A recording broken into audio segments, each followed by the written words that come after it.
একটা কবরস্থান ডান পাশে দেখেন, দেখতে পাচ্ছেন? এই দেশে যারা শায়েখ মৃত্যুবরণ করে, যারা শায়েখ যারা খুব দামি লোকজন মৃত্যুবরণ করে, তাদের জন্য কবরস্থান এটা, তাদের কবরস্থান এটি জান্নাতুল মুআল্লা না। এটি হলো দামি লোকজন যারা, মানে একজন বাদশা মারা গেছে, এখানকার একজন প্রাদেশিক সরকার মারা গেছে, একজন মেয়র মারা গেছে, বা একজন চেয়ারম্যান মারা গেছে, তাদের কবরস্থান। সম্মানিত উদ্যোগীরা, আল্লাহ রাব্বুল আলামিনের অশেষ মেহেরবানি। এই যে আমরা ঘেরাও করা যে জায়গাটা দেখতেছি, ঘেরাও করা, এটা হলো জান্নাতুল মুআল্লা। নবী সাল্লাল্লাহু আলাইহি ওয়াসাল্লাম এর মক্কা জীবনে নিজ হাতে তৈরি করা একটি কবরস্থান, যাকে জান্নাতুল মুআল্লা বলা হয়।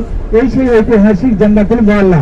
এই জান্নাতুল মুআল্লাতে নবী সাল্লাল্লাহু আলাইহি ওয়াসাল্লামের পরিবারভুক্ত কিছু সদস্য এবং ঐতিহাসিক কোরআন প্রতিষ্ঠা, দিন প্রতিষ্ঠার কিছু সাহাবী এবং হুজ্জাতে কিরামদের এখানে দাফন করা হয়।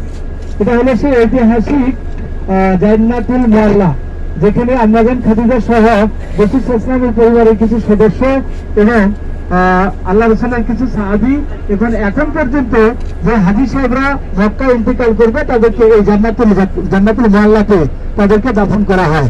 এটা হলো সেই ঐতিহাসিক জান্নাতুল মুআল্লা।